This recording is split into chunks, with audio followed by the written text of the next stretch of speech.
നിലപാടുകളുടെ രാജകുമാരൻ നമ്മുടെ പ്രിയപ്പെട്ട നേതാവിനെ സ്വാഗതം ചെയ്തുകൊണ്ട് നമ്മുടെ ആദരണീയ MP ജനകീയ MP കോൺഗ്രസ് വർക്കിംഗ് കമ്മിറ്റി അംഗം ശ്രീ കൊടിക്കുന്നിൽ സുരേഷ് സംസാരിക്കുന്നു. അധ്യക്ഷൻ ശ്രീ പുതിയ യാത്രയുടെ നായകൻ ശ്രീ സതീശൻ, പ്രിയപ്പെട്ട ജനാധിപത്യമുള്ള നേതാക്കന്മാരെ, സഹപ്രവർത്തകരെ, ജനാധിപത്യ വിശ്വാസികൾ, സുദീർഘമായ ഒരു പ്രസംഗത്തിന് ഞാൻ മുതിരുന്നില്ല. നിങ്ങൾ എല്ലാവരും വളരെ ആവേശത്തോടെ മണിക്കൂറുകളായി ഇവിടെ കാത്തിരിക്കുന്നത് പുതിയ യാത്രയുടെ നായകനായ ജനാധിപത്യ കേരളത്തിന്റെ ഓർമ്മപുത്രൻ ശ്രീ സതീശന്റെ പ്രസംഗം കേൾക്കാനാണ്. ഞാനിപ്പോഴും നിങ്ങളോടൊപ്പം അതുകൊണ്ട് അദ്ദേഹത്തിന് വേണ്ടി ഞാൻ വഴിമാറുന്നു.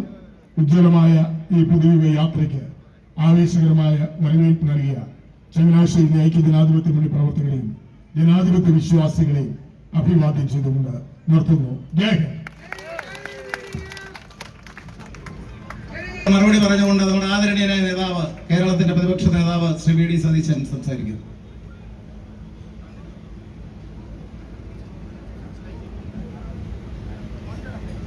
ഏറ്റവും പ്രിയങ്കരായ അധ്യക്ഷൻ ശ്രീ നൗഷാദ്, ഈ സമ്മേളനം ഉദ്ഘാടനം ചെയ്ത നമുക്കേറെ പ്രിയങ്കരായ ഐക്യ ജനാധിപത്യ മുന്നണിയുടെ കരുത്തുകൂടിയായ Shri PJ Joseph sir, Shri നമ്മുടെ MP ബഹുമാന്യനായ ശ്രീ കൊടിക്കുന്നിൽ സുരേഷ്, പ്രിയങ്കരായ Shri KC Joseph, advocate Muhammad Shah, പ്രിയപ്പെട്ട ശ്രീ നാട്ടം സുരേഷ്, ശ്രീ അഗസ്തി ഷാ, ശ്രീ ശരത്ചന്ദ്ര പ്രസാദ്, ശ്രീ ഫിൽസൺ ഉൾപ്പെടെ കേരള കോൺഗ്രസ് ജില്ലാ പ്രസിഡന്റ് ഉൾപ്പെടെയുള്ള വേദിയിലുള്ള ബഹുമാന്യരായ ഐക്യ ജനാധിപത്യ മുന്നണിയുടെ നേതാക്കളെ, ഏറ്റവും പ്രിയപ്പെട്ട എൻ്റെ സഹപ്രവർത്തകരെ, നമ്മളൊരു മഹായുദ്ധത്തിന് പുറപ്പെടുകയാണ്. ഈ യുദ്ധം നമുക്ക് ജയിച്ചേ മതിയാവും. ഇത് കേരളത്തിലെ ജനങ്ങളുടെ ഹൃദയാഭിലാഷങ്ങൾ യാഥാർത്ഥ്യമാക്കാനുള്ള യുദ്ധമാണ്. കഴിഞ്ഞ ഒരു ദശകക്കാലത്തെ ഈ ദുർഭരണത്തിന് അന്ത്യം കുറിച്ച് കേരളത്തിൽ ഒരു പുതുയുഗ പിറവി ഉണ്ടാകണം. അതാണ് ജനങ്ങളുടെ അഭിലാഷം. എനിക്ക് മുമ്പ് സംസാരിച്ച നേതാക്കളെല്ലാം വിശദമായി കാര്യങ്ങൾ പറഞ്ഞതാണ്. ഇവർ കേരളത്തെ തകർത്തു തരിപ്പണമാക്കി. ഈ സംസ്ഥാനം ഇതുവരെ കാണാത്ത വലിയ പ്രതിസന്ധിയിലൂടെയാണ് കടന്നു പോകുന്നത്. ഒരു നാടിന്റെ ഘടനയിൽ ഏറ്റവും പ്രധാനം അതിന്റെ നട്ടല്ല. ഒരു നാടിന്റെ നട്ടല്ലാണ് അതിന്റെ സമ്പദ് വ്യവസ്ഥ. ആ നട്ടല് തകർന്നു കിടക്കുകയാണ്. പിണറായി വിജയൻ അടുത്ത മാസം അധികാരത്തോട് സലാം പറയും. പക്ഷേ പോകുമ്പോൾ 6 ലക്ഷം കോടി രൂപയുടെ കടബാധ്യത മലയാളിയുടെ തലയിൽ കെട്ടിവെച്ചിട്ടാണ് പോകുന്നത്. ഈ സർക്കാരിന്റെ സാമ്പത്തികമായ പ്രശ്നങ്ങൾ സാധാരണക്കാരന്റെ ജീവിതത്തെ കൂടെ ബാധിക്കുക. ഇന്ത്യയിൽ ഇന്ന് ഏറ്റവും കൂടുതൽ വിലക്കയറ്റമുള്ള ഒന്നാമത്തെ സംസ്ഥാനം കേരളമാണ്. 12 മാസമായി എല്ലാ മാസവും കേരളമാണ് ഒന്നാം സ്ഥാനത്ത് വരുന്നത്. വേറെ ആർക്കും വിട്ടുകൊടുത്തിട്ടില്ല. ഏറ്റവും കൂടുതൽ വിലക്കയറ്റം. മാർക്കറ്റിൽ ഇടപെടാൻ കഴിയുന്നില്ല. സപ്ലൈകോയ്ക്ക് കൊടുക്കാനുള്ളത് കോടികളാണ്. KSRTCയുടെ ഷെഡ്യൂളുകൾ 3 കുറഞ്ഞു. വൈദ്യുതി ബോർഡ് ഉമ്മൻചാണ്ടി സാർ ഉണ്ടായിരുന്നപ്പോൾ ലാഭത്തിലാക്കി. ഒരു യൂണിറ്റിന് 22 പൈസ കുറച്ചു കൊടുത്തു. ഈ 10 വർഷം കൊണ്ട് ലാഭത്തിലായ വൈദ്യുതി ബോർഡിനെ 50,000 കോടി രൂപയുടെ കടത്തിലാക്കിയവർ ഇപ്പൊ തന്നെ 3-4 പ്രാവശ്യം വൈദ്യുതി ചാർജ് കൂട്ടി. ഇപ്പോൾ 5ാമതും കൂട്ടാൻ വേണ്ടിയിട്ട് പറഞ്ഞിട്ടാണ് ഇപ്പോ ഇറങ്ങാൻ പോകുന്നത്. കെട്ടിട നിർമ്മാണ തൊഴിലാളികൾക്ക് പെൻഷൻ കിട്ടിയിട്ട് 19 മാസമായി. നിരവധി ക്ഷേമനിധികൾ തകരുകയാണ്. ചുമട്ടു തൊഴിലാളി ക്ഷേമനിധിയിൽ നിന്ന് കഴിഞ്ഞ വർഷം 100 കോടി എടുത്തു, തിരിച്ചടച്ചില്ല. ഇപ്പൊ വീണ്ടും മുഖ്യമന്ത്രി വിളിച്ചിട്ട് 250 കോടി എടുക്കാൻ പോവാ. അതോടുകൂടി അതിന്റെ കാര്യത്തിൽ തീരുമാനമാവും. നിരവധി ക്ഷേമനിധികൾ തകരുകയാണ്. ഇതാണ് കേരളത്തിന്റെ സ്ഥിതി. 1 ലക്ഷം കോടിയാണ് ജീവനക്കാർക്കും അധ്യാപകർക്കും പെൻഷൻകാർക്കും കൂടി കൊടുക്കാനുള്ളത്. ഈ ബാധ്യത മുഴുവൻ കേരളത്തിന്റെ തലയിൽ വെച്ചിട്ട് ഇപ്പോൾ പോണ പോക്കിന് വീണ്ടും കടം മേടിച്ച് തെരഞ്ഞെടുപ്പ് പ്രചരണം നടത്തിക്കൊണ്ടിരിക്കുകയാണ് ഇവരെല്ലാം. നിങ്ങൾ അറിയണം, നമ്മൾ ഇനി പ്രതിപക്ഷം മാത്രമല്ല, നമ്മൾ അധികാരത്തിലേക്ക് വരേണ്ട മുന്നണി കൂടിയാണ്. നമ്മൾ അറിയേണ്ട ഒരു കാര്യം, എവിടെയെല്ലാം ഈ ഗവൺമെന്റ് പരാജയപ്പെട്ടു അവിടെയെല്ലാം നമുക്ക് വിജയിക്കാം. എവിടെയെല്ലാമാണ് ഈ ഗവൺമെന്റ് കേരളത്തെ തകർത്തത് അവിടെയെല്ലാം നമുക്ക് നമ്മുടെ കേരളത്തെ പുനരുജ്ജീവിപ്പിക്കണം. അതാണ് ഇനി UDFന്റെ ശ്രമം. അതിനുവേണ്ടി കഴിഞ്ഞ 2 വർഷക്കാലമായി നമ്മൾ കഠിനാധ്വാനം നടത്തുന്നു, നമ്മൾ ഗൃഹപാഠം ചെയ്യുന്നു. ഇന്ത്യയിൽ ആദ്യമായി ഒരു മുന്നണി തെരഞ്ഞെടുപ്പിനെ നേരിടാൻ കൃത്യമായ പരിപാടികളുമായി, ബദലുകളുമായി, ഈ കേരളത്തെ രക്ഷിക്കാനുള്ള പദ്ധതികളുമായി വരിക. ഇവര് തകർത്ത സമ്പദ് വ്യവസ്ഥ നമുക്കതിനെ പിടിച്ചെഴുന്നേൽപ്പിക്കണ്ടേ? കൃത്യമായ ധനകാര്യ മാനേജ്മെന്റിലൂടെ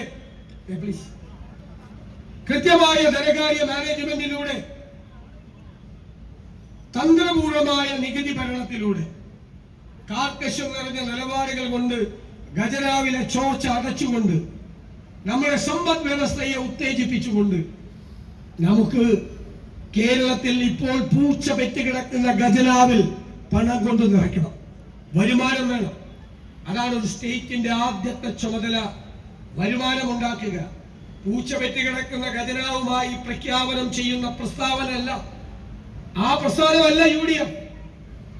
ഖജനാവ് നിറച്ചാൽ സാധാരണക്കാരനെയും ഇടത്തട്ടുകാരനെയും ഹൃദയത്തോട് ചേർത്ത് നിർത്തി അവന്റെ സങ്കടങ്ങൾ മാറ്റാൻ, അവന്റെ കണ്ണീരൊപ്പാൻ, അവന്റെ ജീവിത നിലവാരം ഉയർത്താൻ, അതിലൂടെ കേരളത്തെ മാറ്റാൻ UDF ശ്രമിക്കുക തന്നെ ചെയ്യും. നമ്മൾ പറഞ്ഞതെല്ലാം യാഥാർത്ഥ്യമാവുകയാണ്.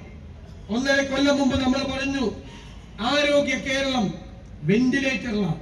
ഇപ്പൊ എന്താ സ്ഥിതി? എല്ലാ ദിവസവും വരുന്ന വാർത്തകൾ എന്താ? വയറ്റിൽ കത്രികയാണ് 5 വർഷമായിട്ട്. മറുപടി എന്താ? 60 വർഷം കത്രിക കിടന്നാലും കുഴപ്പമില്ല. ഇവരുടെ ആരെങ്കിലും വയറ്റിലായിരുന്നെങ്കിലും 60 വർഷം കത്രിക കിടന്നാൽ എത്ര ലാഘവത്വത്തോടു കൂടിയാണ് കൈകാര്യം ചെയ്യുന്നത്. ഞാൻ പാലക്കാട് നെന്മാറയിൽ ഒരു കുട്ടി വീണ് പരിക്കേറ്റു കൈക്ക്. ആശുപത്രിയിൽ പോയതാണ്, നിസ്സാര ചികിത്സയുള്ളൂ. ചികിത്സിച്ച് കൈ മുറിച്ച് മാറ്റേണ്ടി വന്നു. 4ാം ക്ലാസ്സിൽ പഠിക്കുന്ന കുഞ്ഞ് അമ്മയോട് ചോദിക്കുകയാണ്, അമ്മ എന്റെ കൈ എവിടെ പോയത്?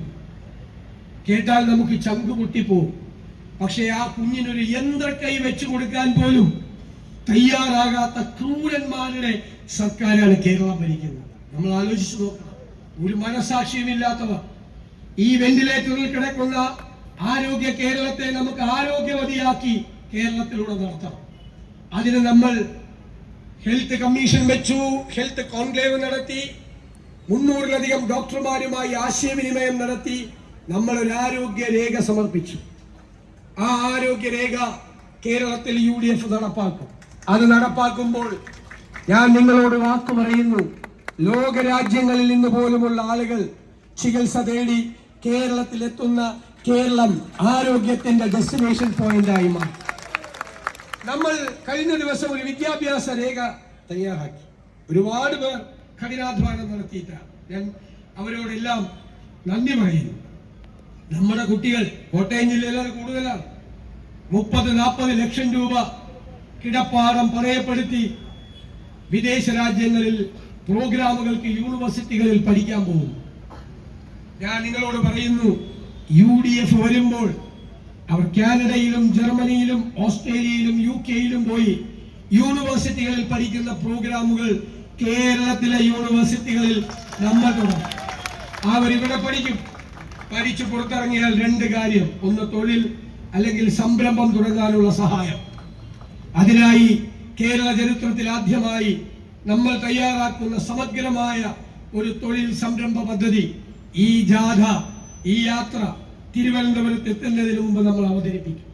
കാർഷിക മേഖലയിൽ നല്ല പാക്കേജ്, വന്യജീവി ആക്രമണം തടയാനുള്ള സമഗ്രമായ പദ്ധതി, കർഷകർക്ക് അവർ ഉൽപ്പാദിപ്പിക്കുന്ന സാധനങ്ങൾക്ക് ന്യായമായ വില കിട്ടുന്നതിനുള്ള താങ്ങുവില, അവരുടെ വാല്യൂ ആഡഡ് ഉൽപ്പന്നങ്ങൾ, മൂല്യവർദ്ധിത ഉൽപ്പന്നങ്ങൾ ഉണ്ടാക്കി അവർക്ക് കൂടുതൽ വില കിട്ടാനുള്ള സൗകര്യങ്ങൾ, സമഗ്രമായ ഒരു കാർഷിക പാക്കേജ് UDF-ന്റെ കയ്യിലുണ്ട്. ഞങ്ങൾക്ക് ഒരു സ്വപ്നതുല്യമായ പദ്ധതിയുണ്ട്. കേരളത്തിൽ 600 കിലോമീറ്റർ കടലാണ്, 2 അന്താരാഷ്ട്ര തുറമുഖങ്ങളുണ്ട്, ഒരു കണ്ടെയ്നർ ടെർമിനലുണ്ട്, 17 മിനി തുറമുഖങ്ങളുണ്ട്. എല്ലാത്തിനെയും സംയോജിപ്പിച്ച് മിഷൻ സമുദ്ര എന്ന പേരിൽ നമ്മൾ ഒരു കോസ്റ്റൽ ഷിപ്പിംഗ് തുടങ്ങും. ഈ റോഡിലൂടെ പോകുന്ന വാഹനങ്ങളുടെ 70% ഇതിന്റെ 1/4 ചെലവിൽ കടലിലൂടെ പോകും. റോഡ് ഫ്രീ ആകും.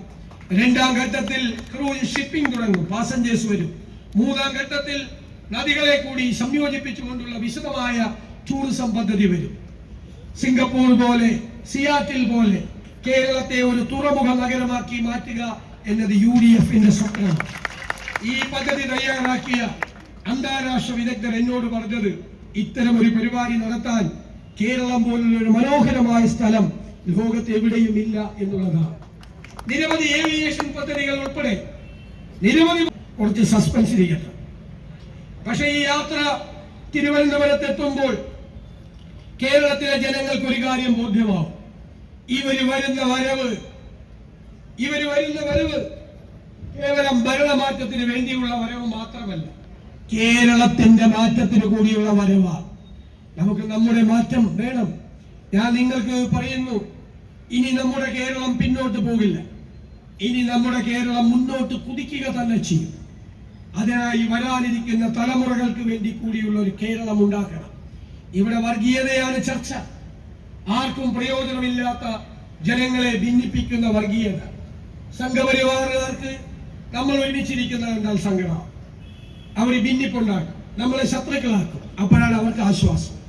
എന്റെ സങ്കടം, സംഘപരിവാറിന്റെ അതേ പാതയിലൂടെ കേരളത്തിലെ CPM-ഉം സഞ്ചരിക്കുന്നു. ഡൽഹിയിലെ ചേട്ടൻ ബാവയും തിരുവനന്തപുരത്തെ അനിയൻ ബാവയും ഒരേ തോണിയിൽ സഞ്ചരിച്ചുകൊണ്ടിരിക്കുകയാണ്. ഇപ്പോൾ കേരളത്തിൽ വർഗീയതയ്ക്ക് തിരികൊളുത്തിയിരിക്കുന്നത് മുഖ്യമന്ത്രി ശ്രീ പിണറായി വിജയനാണ്. ആ വർഗീയത ആളിക്കത്തിക്കാൻ അവർ ശ്രമിക്കുന്നു. നമ്മൾ തിരിച്ചറിയണം, ഒരു തീപ്പൊരി വീണാൽ ആളിക്കത്തിക്കാൻ ശ്രമിക്കുന്ന വർഗീയവാദികൾ ഉള്ള സ്ഥലത്ത് അവർക്ക് തീപ്പന്തം എറിഞ്ഞു കൊടുക്കുകയാണ് CPM ചെയ്യുന്നത്. നമ്മളതിനെ ശക്തിയായി എതിർക്കും. UDF-ന് ഒരു നിലപാടുണ്ട്. ആരും വർഗീയത പറയണ്ട. ന്യൂനപക്ഷ വർഗീയതയും വേണ്ട, ഭൂരിപക്ഷ വർഗീയതയും വേണ്ട. ആര് പറഞ്ഞാലും നമ്മളെ അതിനെ എതിർക്കും. ആര് മതേതരത്വം സംസാരിച്ചാലും നമ്മൾ അതോടൊപ്പം നിൽക്കും.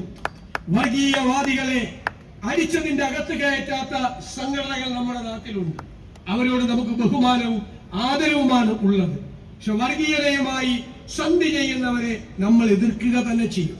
തെരഞ്ഞെടുപ്പിന്റെ കാലത്ത് സാധാരണ ഒന്ന് ഇളകും ഇത്തരം അഭിപ്രായങ്ങൾ. പക്ഷെ നമ്മൾ തെരഞ്ഞെടുപ്പ് കാലത്തും അത് കോംപ്രമൈസ് ചെയ്യില്ല. ആര് വന്ന് ഭീഷണിപ്പെടുത്തിയാലും ആ ബ്ലാക്ക് മെയിലിംഗുകൾക്ക് മുമ്പിൽ നമ്മൾ തളരില്ല. കാരണം നമുക്കൊരു നിലപാടുണ്ട്, മതേതര നിലപാടാണ്.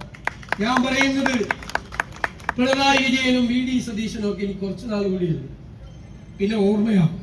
പക്ഷെ നമ്മുടെ കേരളം ഉണ്ടാവും, നമ്മുടെ ഈ മക്കളുണ്ടാവും, അവരുടെ മക്കളുണ്ടാവും. അവർ ജീവിക്കുന്ന കേരളത്തിൽ സൗഹാർദ്ദം തകർക്കാൻ ആരെങ്കിലും ശ്രമിച്ചാൽ നമ്മൾ ജീവിച്ചിരിക്കുമ്പോൾ നമ്മൾ അതിന് സമ്മതിക്കില്ല. മതേതര കേരളം ഇരു കൈകളും നീട്ടി നമ്മുടെ ഈ മതേതര നിലപാടിനെ സ്വീകരിക്കുക തന്നെ ചെയ്യുമെന്ന് എനിക്ക് ഉറപ്പുണ്ട്. ഈ തെരഞ്ഞെടുപ്പ് കഴിയുമ്പോൾ നിങ്ങൾ നോക്കിക്കോ, ഈ കേരളം തലയെടുപ്പോടുകൂടി നിന്ന് ഈ രാജ്യത്തോട് പറയും, ഇതാണ് ഞങ്ങളുടെ മതേതര കേരളം എന്ന് അഭിമാനത്തോടെ പറയും. അതിലേക്ക് നമ്മൾ കൊണ്ടുപോകണം. ഇവിടെ CPM എന്ന് പറയുന്ന പ്രസ്ഥാനം രാഷ്ട്രീയത്തിൽ അപജയം ഉണ്ടാക്കിയിരിക്കും. അവർക്ക് കൊള്ള ചെയ്താൽ മതി നാട്. കൊള്ള ചെയ്ത് ഇപ്പൊ ചെയ്യാതിരിക്കാൻ മേലാന്നായി. ഇപ്പൊ രക്തസാക്ഷി ഫണ്ട് വരെ തട്ടിപ്പായി. CPM-ന് ഇപ്പോ രക്തസാക്ഷികൾ ഉണ്ടാകുന്നത് ലോട്ടറി അടിക്കുന്ന പോലെ. അവരുടെ പേരിൽ ഫണ്ട് പിരിവാ. നിങ്ങൾ പയ്യന്നൂരിൽ കണ്ടു, കൊച്ചിയിൽ കണ്ടു, തിരുവനന്തപുരത്ത് കണ്ടു. തിരുവനന്തപുരത്ത് വിഷ്ണു എന്ന് പറയുന്ന CPM-ന് വേണ്ടി രക്തസാക്ഷിയായ ഒരു ചെറുപ്പക്കാരൻ, അവന്റെ കുടുംബം മുഴുവൻ കോൺഗ്രസ് ചേർന്നു. രക്തസാക്ഷികളുടെ കുടുംബത്തിന് പോലും ഇഷ്ടമില്ലാത്ത വൃത്തികെട്ട പാർട്ടിയായി കേരളത്തിലെ CPM മാറി. ശബരിമലയിൽ നിങ്ങൾ കണ്ടില്ലേ, അയ്യപ്പന്റെ സ്വർണം കവർന്നതിന് 3 പ്രധാനപ്പെട്ട നേതാക്കന്മാർ ജയിലിൽ കിടക്കുകയാണ്. ജയിലിലാണ്. സ്വർണം മാത്രമല്ല മോഷ്ടിച്ചത്, അയ്യപ്പന്റെ ശ്രീകോവിലിന്റെ മുന്നിലുള്ള അതിമനോഹരമായ സ്വർണത്തിൽ പൊതിഞ്ഞ ദ്വാരപാലക ശില്പം അങ്ങനെ തന്നെ എടുത്തുകൊണ്ട് പോയി ഒരു കോടീശ്വരന് വിറ്റു. അയാളെ പറ്റിച്ചു. അയാൾക്ക് അറിയില്ലല്ലോ ഇത് കള്ള മുതലാണ്. കോടികൾ വാങ്ങിച്ചു.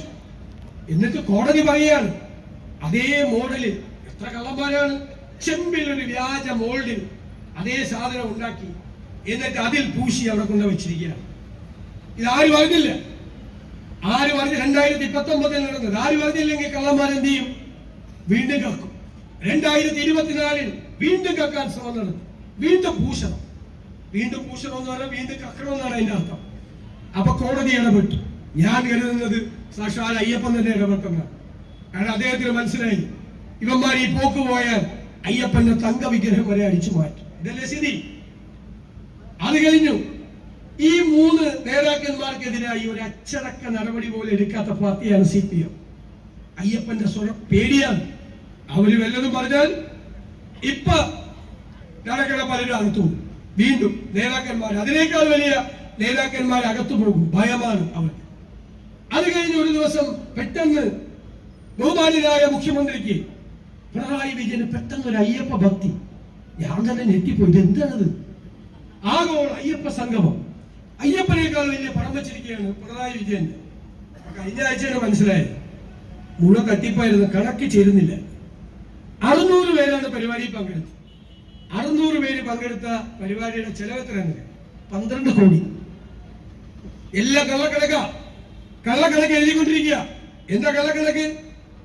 600 പേര് പങ്കെടുത്ത പരിപാടിയിൽ ഭക്ഷണം കഴിച്ചത് 3000 പേര്, പ്രഭാത ഭക്ഷണം.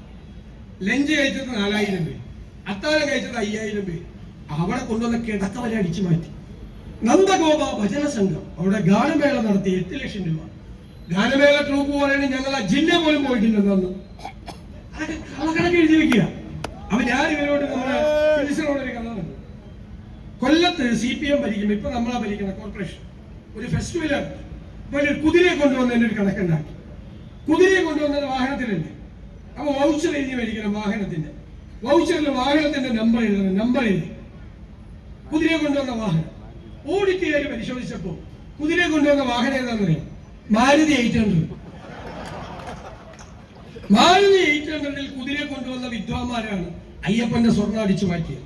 കമന്ന് വീണാൽ കാൽപ്പണവുമായി പൊങ്ങുന്ന കൊള്ളക്കാരുടെ സർക്കാരാണ്. അതാണ് മെയിൻ പരിപാടി. എന്നിട്ട് ഇപ്പൊ പ്രഖ്യാപനങ്ങളാണ്. എന്തൊരു തുണിക്കെട്ടിയാണ്. വിഴിഞ്ഞം തുറമുഖം കൊണ്ടുവന്നത് ഞങ്ങളാണ്. ആ ഉമ്മൻചാണ്ടി സാർ KCR മന്ത്രിസഭയിലുണ്ട്, PG ഉണ്ടായി. ഇത് പ്രഖ്യാപിച്ചത് വിഴിഞ്ഞം തുറമുഖം ഉമ്മൻചാണ്ടി. അന്ന് ഈ പിണറായി വിജയൻ പറഞ്ഞ വാക്കെന്താണെന്നറിയോ? 6000 കോടി രൂപയുടെ റിയൽ എസ്റ്റേറ്റ് കച്ചവടമാണ്.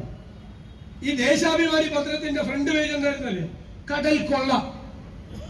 അത് പൂർത്തിയായപ്പോ അതിന്റെ ക്രെഡിറ്റ് എടുക്കില്ല. 8 കാലം മമ്മൂഞ്ഞ് തോറ്റു ഇവരുടെ മുമ്പിൽ.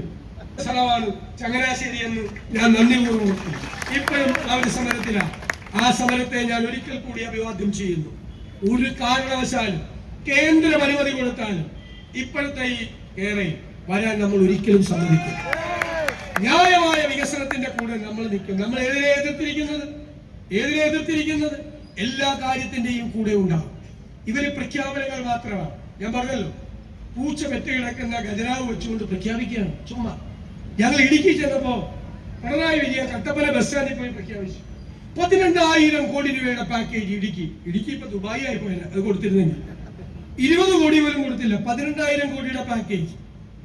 ഇവരുടെയൊക്കെ വാക്കും പഴയ ചാക്കിന് ഒരേ വിലയാണ്. പഴയ ചാക്കിന് അതിനേക്കാൾ കൂടുതൽ വിലയാണ്. ആവശ്യമുണ്ട്. അതുകൊണ്ട് ഈ വാക്കുകൊണ്ട് ഒരു ആവശ്യമില്ല. അതുകൊണ്ട് ഇവര് പ്രഖ്യാപനങ്ങളുമായി വരുമ്പോ പറഞ്ഞേക്കണം, നിങ്ങൾക്കൊരു വിശ്വാസ്യതയില്ല. ഞാൻ അവസാനിപ്പിക്കുക. ടീം UDF 100-ലധികം സീറ്റുമായി അധികാരത്തിലേക്ക് തിരിച്ചു. അപ്പൊ എന്റെ ചോദ്യം, ചങ്ങനാശ്ശേരിയിൽ ഒരു UDF MLA ഉണ്ടാവില്ലേ? ഒന്നും കൂടി ഉറപ്പ് പറഞ്ഞു.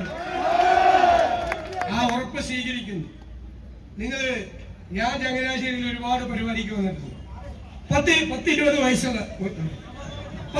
വയസ്സുള്ളപ്പോ തൊട്ട് ഞാൻ യൂണിവേഴ്സിറ്റി ഉള്ളപ്പോ തൊട്ട് ചങ്ങനാശ്ശേരി വരുന്ന. പക്ഷേ